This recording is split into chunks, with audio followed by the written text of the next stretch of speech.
Okay, so we're just going to be looking at nutrition specifically for mental health. So when we've looked at general guidelines for a healthy balanced diet and blood sugar balance, but I think there's a few factors that a lot of them we've already just brushed over to mention when it comes to specifically eating for good mental health, some things that are generally kind of really important. And I think probably the most key thing to mention here is the gut. Would you agree, Sue? Yeah. Absolutely. Like we were saying, the gut is often referred to as the second brain. Mm-hmm. And I think this is an area of nutrition and science that has really, over the last 10 years, taken off. There's been a lot more research around the significance of our gut health and how we feel. Mm. And this could quite probably be one of the reasons we're seeing so many more difficulties around mental health, because our diet has become worse, hasn't it? Mm. So I think it's really important to start looking at that, looking at the gut as something that we really need to take care of and nourish and encourage to thrive. Mm. And what would you say are some of the best ways in our diets that we can bring in some goodness for our guts and good bacteria? So I think there's a couple of things. So firstly, it's not just the integrity of our gut itself, but it's what lives there. And we're potentially made up of about 100 trillion bacteria, good and bad. And they live within the gut. And this is maybe thought of as a separate organ itself because of what these bacteria do for us. So if we take something like a course of antibiotics, obviously that's really necessary and it kills off the bad bacteria, but it kills off the good as well. So this can lead us with blood sugar imbalance, things like candida, thrush, those sort of problems.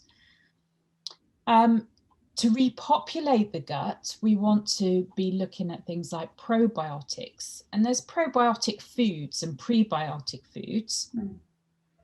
And some of these are as simple as things like live yogurt.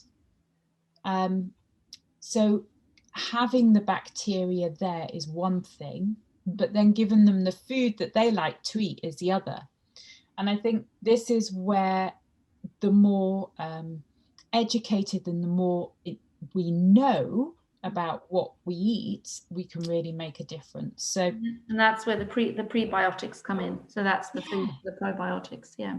Yeah. So the good bacteria, I know that's a very simplistic term, they love the fiber in our fruit and vegetables. That's their favorite thing, isn't it? Mm-hmm. Absolutely. They love that. And quite often these bacteria only live for about 20 minutes. So they're repopulating all the time. So what we eat one day can really have an impact on how we feel the next.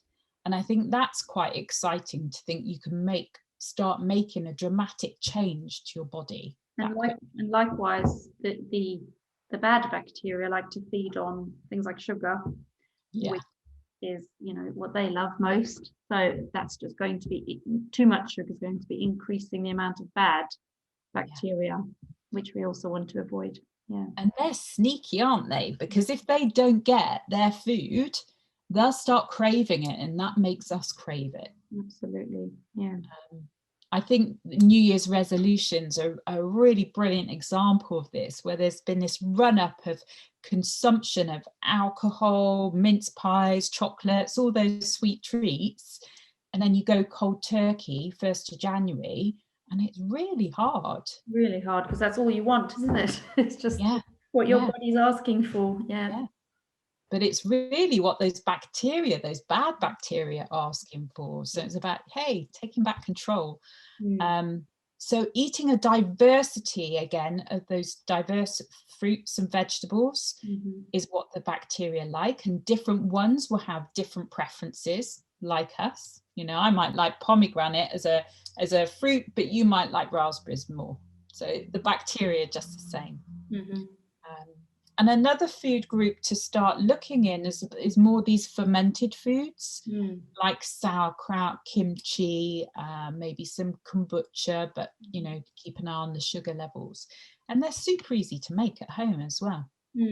Yeah, that's true. It's really, really simple, and there's loads of online recipes.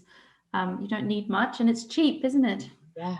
And so our gut is a place where we make and actually store our serotonin. So if anyone's been on antidepressants, they'll know that the drugs are there to increase serotonin levels in the blood. But we can do this through what we eat. So that's a really good thing to do, to be able to take control of that a little bit more and know that what we eat can actually make us feel good.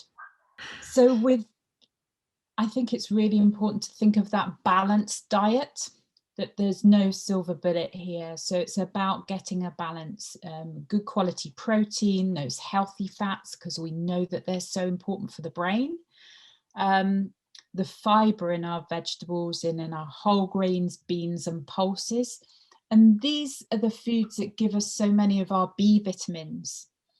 And I would never just say one vitamin in particular, unless you're vegetarian, vegan, and things like B12 are especially important. But I often talk about the B vitamins as a family, and they like to be together. Not all families do, but these ones, they work better. So if we can get them through our food, that's a really great place to start. And it is looking at those whole grains, beans, pulses, the fibrous foods, as well as our dark green leafy veg. Absolutely. Yeah, and in addition to ensuring we've got all this goodness in our diets, like we said before about the sugar and the bad bacteria feeding on the sugar, I think generally, putting the good stuff in, but also remembering to limit the bad stuff.